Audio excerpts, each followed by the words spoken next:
should be, because who wants to support a genocide?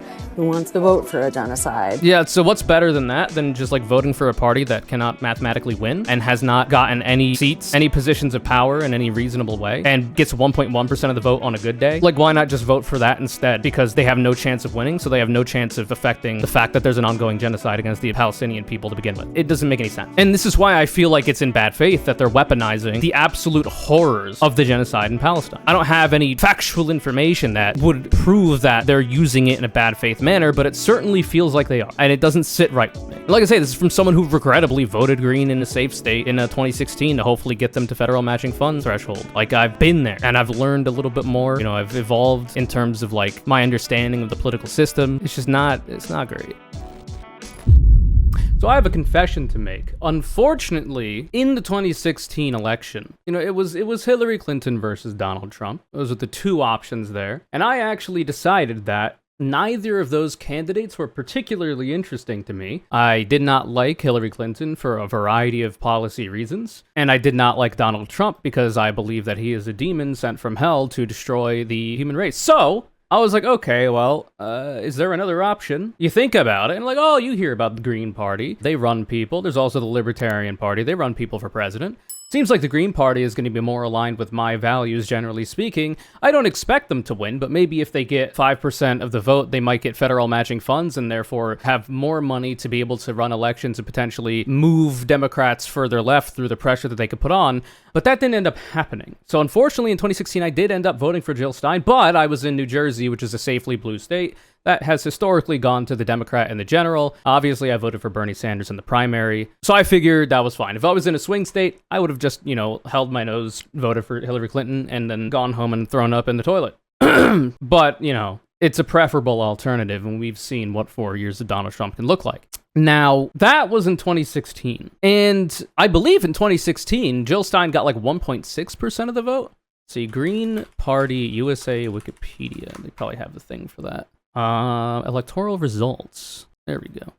So in 2016, 1.1% of the vote. So you need to be able to get 5% of the vote, I believe, to be eligible for federal matching funds, which is just going to be a general fundraising boon that, you know, you need to be able to be competitive in an election. The problem with that is that they're barely cracking 1% on a good day. Howie Hawkins got booty blasted and only got 0.3% of the vote. They've actually lost votership from 2016 to 2020. And they lost about 1 million votes, it would seem. So that's not great. And the other unfortunate reality of that is that we live in a first past the post system. It's a voting system that you can go through a whole bunch of rigmarole to understand it. Vox has a good, like a really quick explain it like I'm five thing on first past the post voting and how ranked choice voting could be better. But in that system, essentially third parties are not mathematically viable, and therefore there's not really much of a reason to vote for them, except for in smaller local races where they might have more of a chance, or in the general election to try to get them to the federal matching fund threshold, which the Green Party isn't capable of doing. And it seems like the Libertarian Party, which is a right-wing party, they're essentially just Republicans who are okay with smoking weed, end up doing better than them. So, like, in terms of the third party front, the right wing is doing better, which is, you know,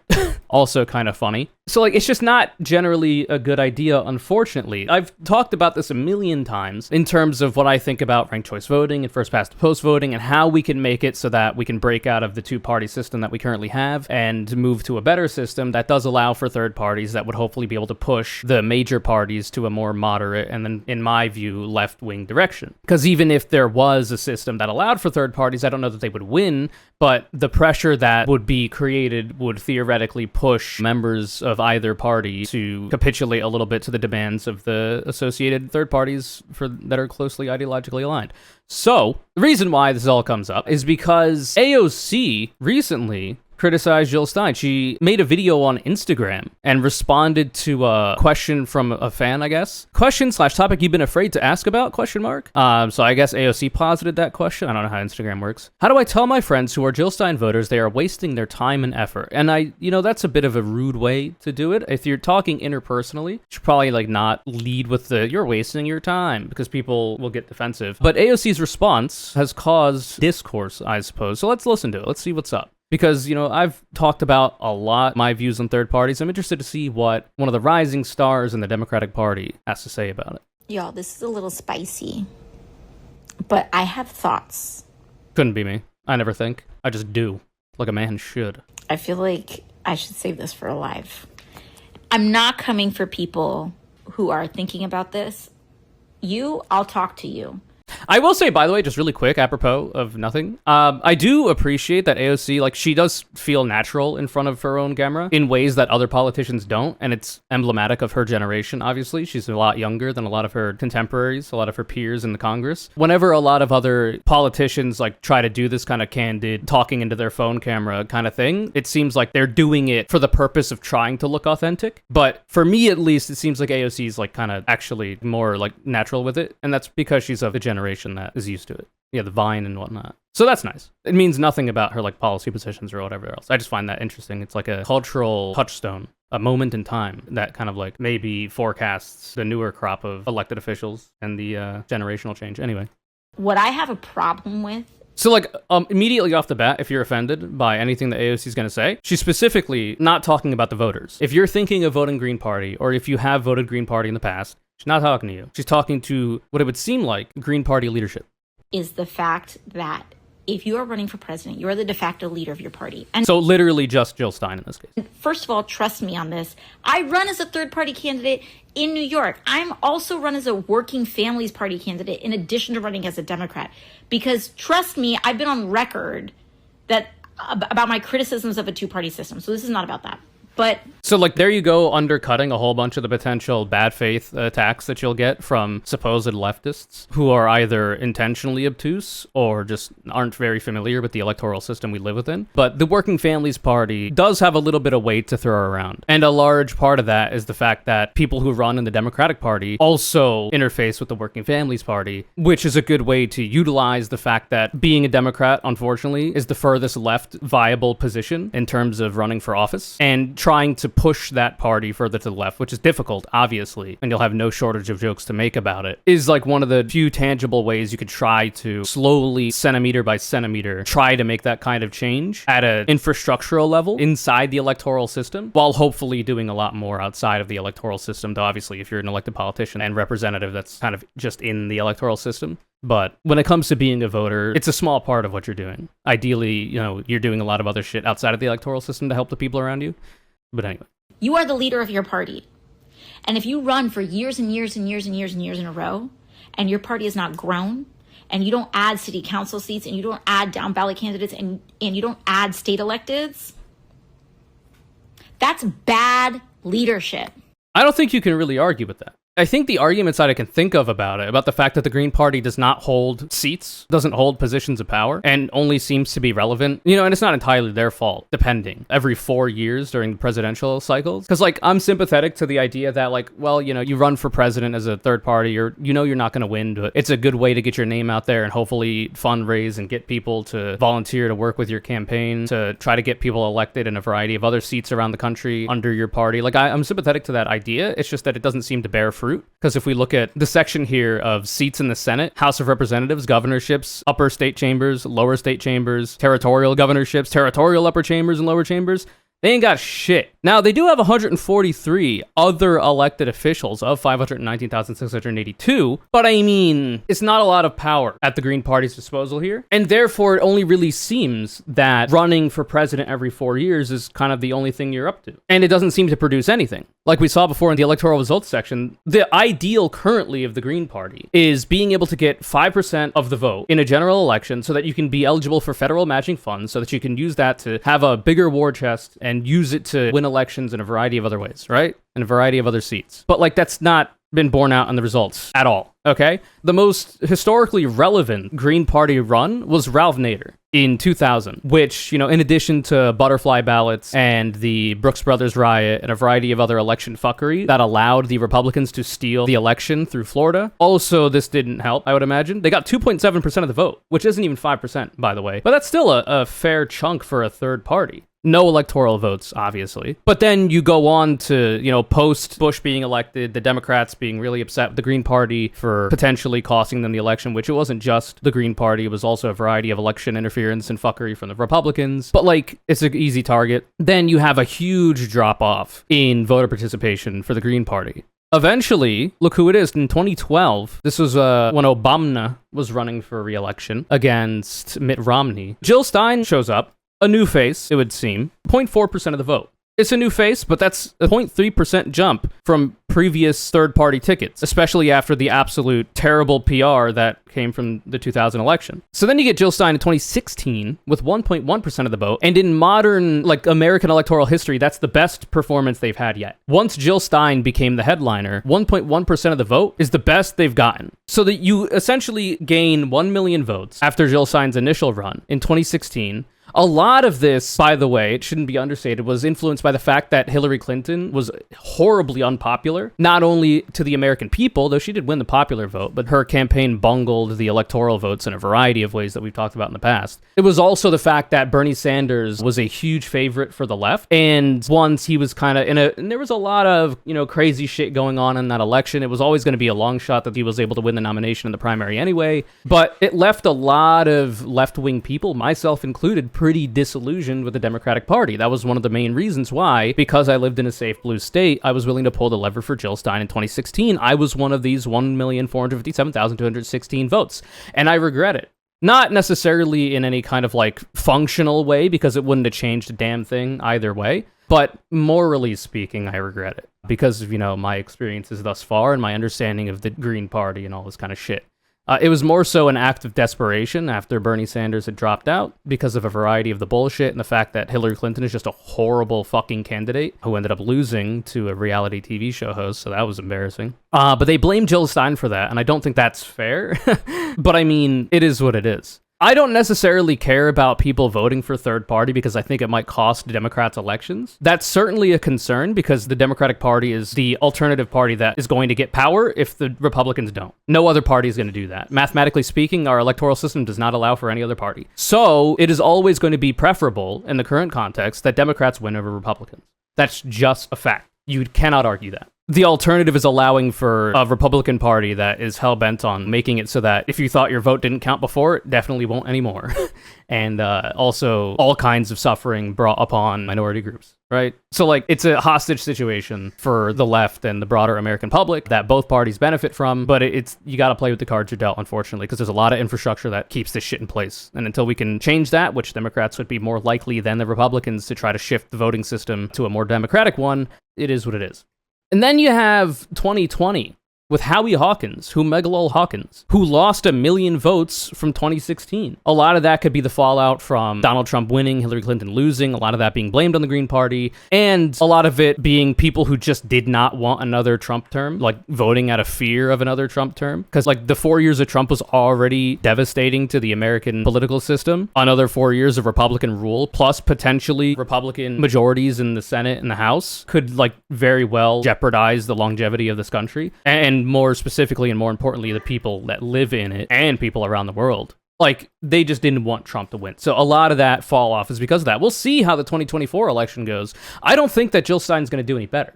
The contributing factors are going to be Joe Biden's malignantly evil handling of Israel's ongoing genocide of the Palestinian people, his endless support for it, his bloodthirsty admiration for it, it would seem. But he's not the candidate anymore. Kamala Harris is. She did recently say she wasn't going to change anything about the Biden administration's view on Israel's genocide in Gaza, but she's also the vice president. She's the nominee currently, but you're not going to find a vice president to the current president go against that current president's views on many things. And especially not when you couple that with the fact that AIPAC is going to flood untold amounts of money already to try to get Republicans elected because they know Republicans are going to be more kind, if that's even possible, to the nation state of Israel and its right-wing fascist government under Netanyahu. But they also don't want that to happen even more in down-ballot races and having the headliner, be very anti-Israel, which is the morally correct position, is not going to help that either.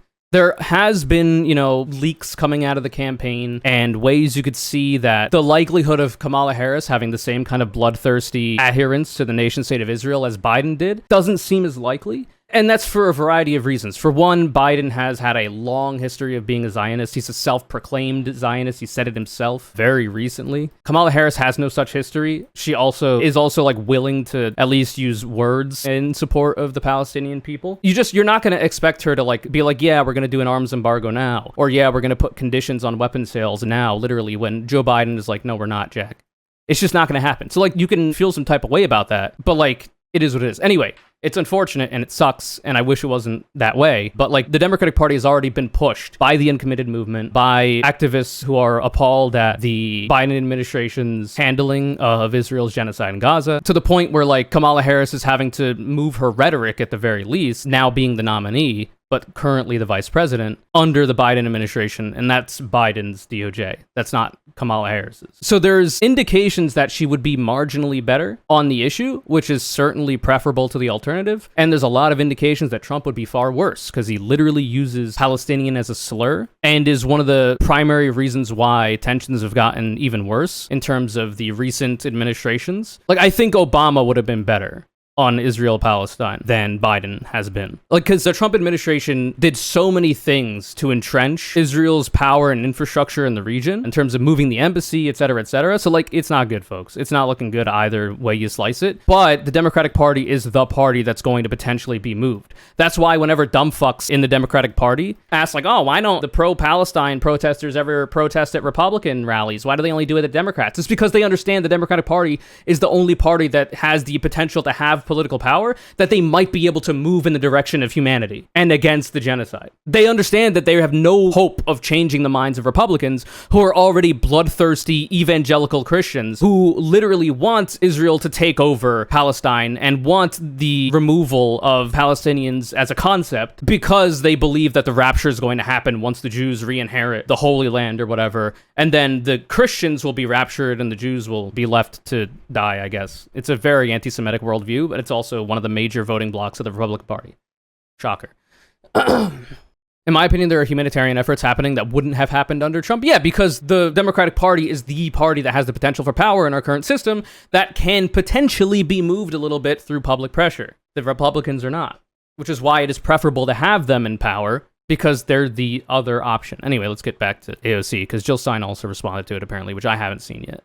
Harris actually called for a ceasefire? Yeah, but I mean, it's all a rhetoric at this point. It does hopefully give an indication of what her administration would do should she win, but she is literally just the vice president. It is Joe Biden's foreign policy team, and they're already bloodthirsty, insane Zionist lunatics. So all she has right now is rhetoric, which is unfortunate for a variety of reasons. But like, given what we know about her foreign policy advisor or national security advisor or whatever, and a variety of other indications that the campaign has tried to make, a lot of the reason why they've had to make these kinds of moves to be like, you are not totally insane like Joe Biden is on this issue, is because of public pressure from the uncommitted movement, from pro-Palestinian activists and humanitarians protesting the genocide that Israel is committing against the Palestinians. So that leaves you further reasons to try to take over the party, or at the very least, like, make a variety of positions untenable for the Democratic Party. I just don't think threatening to vote for the Green Party is really going to do it, given their historical electoral performance. I wish it wasn't the case, but it is.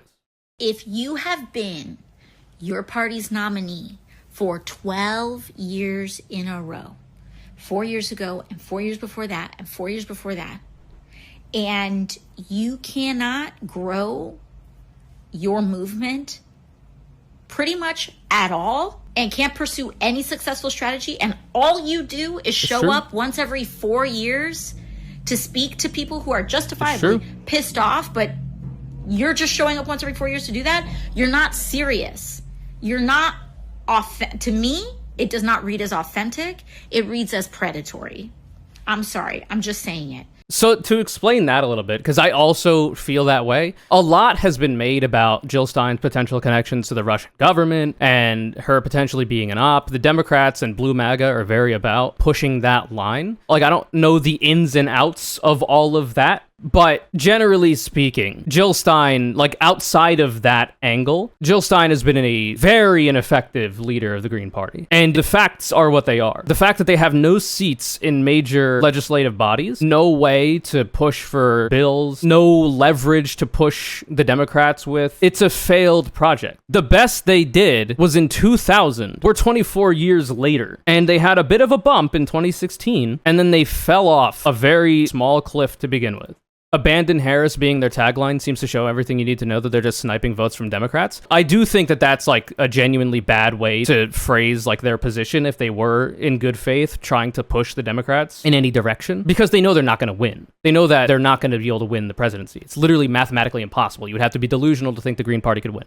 It's just the way the system is. You have to change the system to a ranked choice voting system, which in my view is not going to happen from the top down. It's going to happen from the bottom up. You need ranked choice voting in a variety of lower, local, and state elections, then eventually get them into state and then federal elections. It's like the legalization of marijuana. It started in 2 states, Washington and Colorado, and eventually there's going to be so many to the point where people are like, where the fuck is the federal legalization? Like, it should have happened yesterday. You need that kind of domino effect to be able to make it happen, because once people understand how good a proportional voting system is, they'll not want to go back to the first past the post system that allows for a 2-party system and disenfranchises third parties. So, like, divorced from the Russia bullshit, which may or may not be true, I just haven't looked into it enough because, frankly, I don't care about the Green Party. She just does not seem to be very effective. And everything that I've seen when it comes to the supposed interest in stopping the genocide in Palestine that the right-wing nation-state of Israel is currently enacting on them does not feel genuine to me. I'm sorry. That's an opinion that I have. I don't have any of the hard evidence to make that claim, but the way that they go about utilizing the tragedies that are occurring in Gaza, in Palestine, it does not feel good. Like, I don't see the Green Party holding up Abandon Harris signs and only talking shit on Democrats, which, like, I understand, like, talking shit on Republicans for being pro-Israel and pro-genocide, like, you're not going to be able to change their mind. I've already gone through that. But, like, in terms of optics, for one, it doesn't look good. And for two, in conjunction with the primary way, they're like, oh, you shouldn't vote for the Democrats, you should vote for me instead, Lamau, a party that will never have power to save the lives of people being genocided. It feels predatory. It does to me, anyway. I do not like that. Like, it's a genuine problem. Like, it is factual information that the Democratic Party under Joe Biden has been horrible when it comes to Israel's genocide of Palestinians. But the Green Party isn't going to win. And if they're trying to push the Democratic Party to be better about it, for one, they haven't been very effective at doing that in the past. And for two, it just feels like they're using people's being genocided as a wedge to, I guess, take votes from the Democrats. It just doesn't feel good. Optically speaking, it's not a good look, Sweaty, I guess. And if you couple that with the fact that they're not going to have any kind of infrastructural power, it feels even worse. As a person, I endorse Working Families Party candidates. I endorse DSA candidates. I take risks, and I endorse even in primaries against Democrats when it's merited.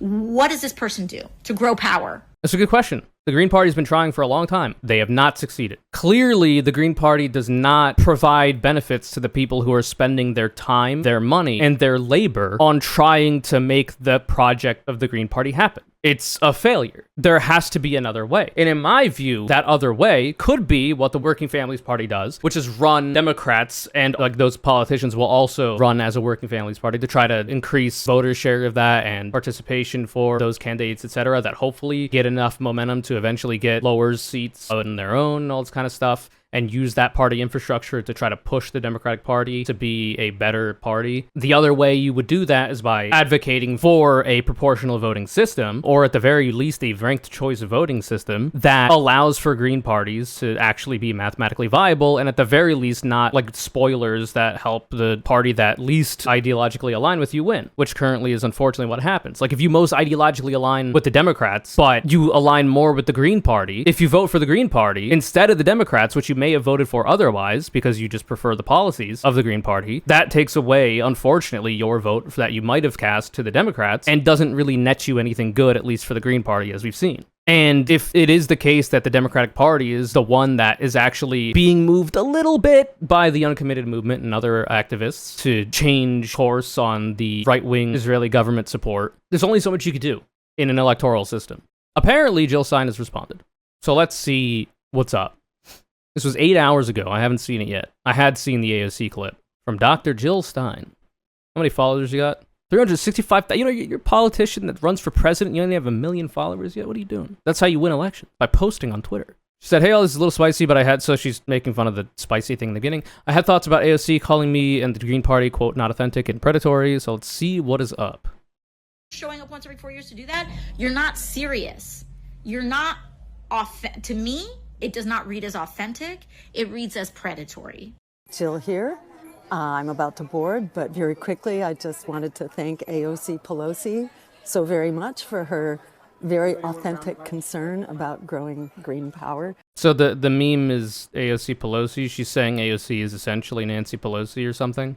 I think AOC called Nancy Pelosi Mama Bear or whatever at some point, which was very cringe. That was a long time ago. But like, if you actually look at the policy positions, the Venn diagram is very slim, the middle section. And what's more, I don't know if the Green Party's aware of this because they don't often hold seats in Congress, but Nancy Pelosi was the majority House leader and the minority leader in any time that it's been a Democratic minority. She's the leader of the Democratic Party in the House of Representatives. And because of that, she has a lot of power over the people that are also in the House that are Democrats. She has a lot of weight that she can throw around that can either help or harm the elected representatives, and you're gonna have to do some maneuvering to like not be at least directly oppositional to her, to hopefully be able to use what sliver of power you have to obviously first and foremost help the constituents that you represent as an elected representative, but also potentially, you know, make changes to the party that you see as inadequate to the current moment, because it is. So like, you can make a whole bunch of criticisms of AOC. Like the fact that she was like a Biden dead ender almost was very cringe. But like on the whole, in terms of the policy positions, in terms of the outreach that she's able to do, and in terms of the fact that she's a very good communicator through new media channels and social media, is nothing to sneeze at. And she's got a lot of power as a freshman congressperson because of that. Obviously, she's also in a safe blue state in New York and a safe district, but like her approval ratings are pretty high. She's winning elections very easily, and she's able to move the needle in a variety of ways. And it's in similar ways to when Bernie Sanders ran for presidency as a Democrat in 2016 and 2020. A lot of the positions that Democrats currently have to capitulate to the left on, you know, your results may vary once they get into office, unfortunately, but like at the very least we're in there, is because of Bernie Sanders' run in 2016 as a left-wing alternative to Hillary Clinton.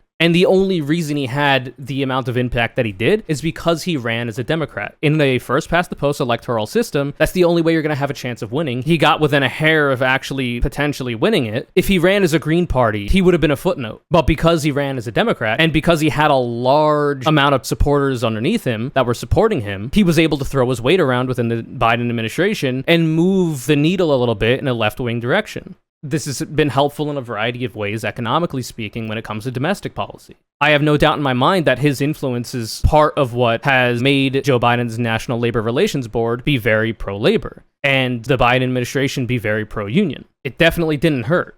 Bernie pushed the Dems left without question. Yeah, and it's because he was a pragmatic politician that used the cards that were dealt, that wasn't trying to go for the pipe dream of skipping steps and running a third party in an electoral system that makes you non-viable, like the Green Party does. It's unfortunate, but that's just facts.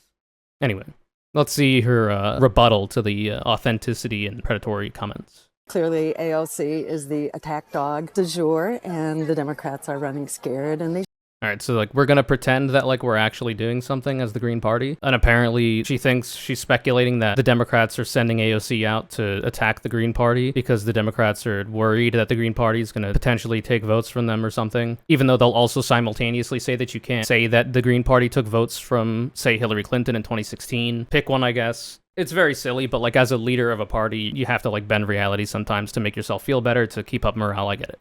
should be, because who wants to support a genocide? Who wants to vote for a genocide? Yeah, so what's better than that, than just like voting for a party that cannot mathematically win and has not gotten any seats, any positions of power in any reasonable way, and like gets 1.1% of the vote on a good day? Like, why not just vote for that instead? Because they have no chance of winning, so they have no chance of affecting the fact that there's an ongoing genocide against the Palestinian people to begin with. Like, it doesn't make any sense.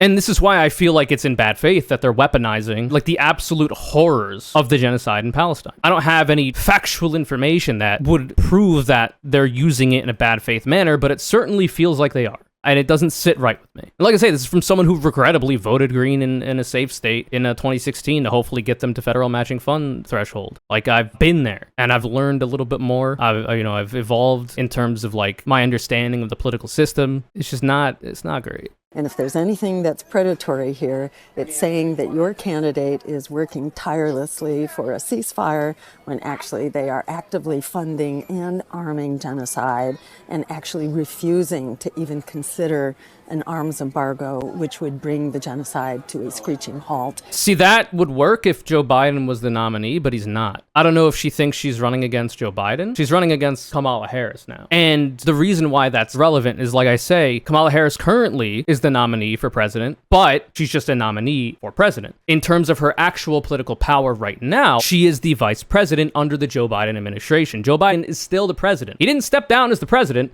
He stepped down as a candidate for president.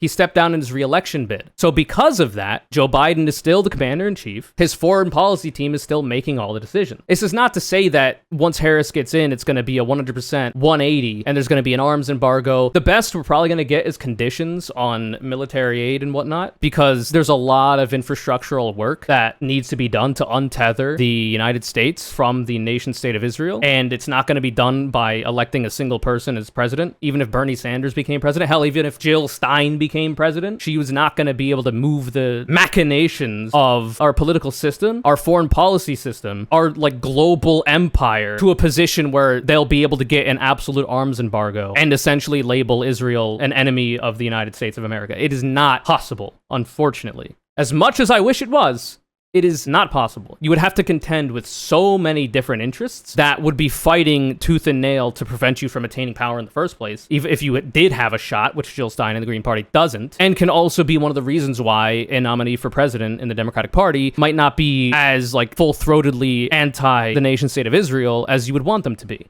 This is not to suggest that, like I say, Harris is going to make a 180 if she gets elected, but it's an indication that she might not be as bad as the Biden administration, given a variety of the things that I've already said in this segment. And because the Democrats are one of the two parties that are going to win, you prefer to have the Democrats there than the Republicans, because at least like they're bending a little bit to the uncommitted movement and the pro-Palestine protesters. A little bit. But like this is emblematic of the problem with the current third-party system in this country, and specifically the Green Party in this instance. They want to skip steps. Like the Green Party runs for president in a Hail Mary attempt, which is not even a Hail Mary, because at least a Hail Mary pass in football, like it might actually connect and get a touchdown and change the tide of the game. But like it is a literal mathematical impossibility that they win, but they want to skip steps and potentially make it happen through who knows what kind of magic that they might be privy to. Who knows? Maybe Jill Stein has a phylactery somewhere. She's a lich working on raising an army of people that are going to vote for her. It's going to be all those dead people voting that the Republicans talk about so much, except they're going to be voting for the Green Party instead.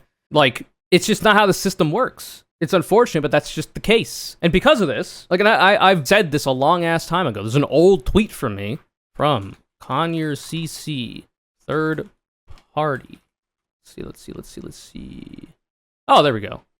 So this was back in 2020, June 22nd, 2020. This is before Joe Brandon got elected and won the nomination. Just in, Howie Hawkins clinches Green Party's nomination after primary wins. Zoom forward in the future a little bit.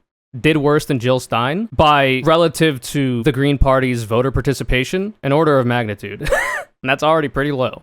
I wrote, way back in 2020, the Green Party and their supporters would produce better results if the entire party apparatus was turned into a ranked choice voting advocacy group rather than fruitlessly running for president over and over again. I'm always right, for one, and I'm always ahead of the curve, for two. Because I was talking about this before 2020, because I was burned in 2016. I know how that is. So like, this is nothing new for me. Anyway, let's continue, I suppose. AOC, who's supposed to be in leadership of the Democratic Party, it's amazing if she... I don't know what she means by supposed to be in the leadership, because AOC's not. I don't know what she means by supposed to be, but she currently isn't in the leadership. Doesn't know about the anti-democratic tactics and strategies that the Democratic Party uses to crush and silence political opposition. Which is not unique, by the way, to the Democrats. The Republicans also do it. In fact, the Republicans do it more, but specifically to the Democratic Party, which, again, is one of the two parties that will win elections given our system. So, like, they're still a greater threat to third parties because they already have gone past like giving a shit about third parties potentially costing them elections, and they're like, nah, we're just gonna make it harder for the opposition party, the Democrats, to win and fuck with democracy that way, which frankly is like a more sober look at the system than the Green Party has. And they're trying to do the thing.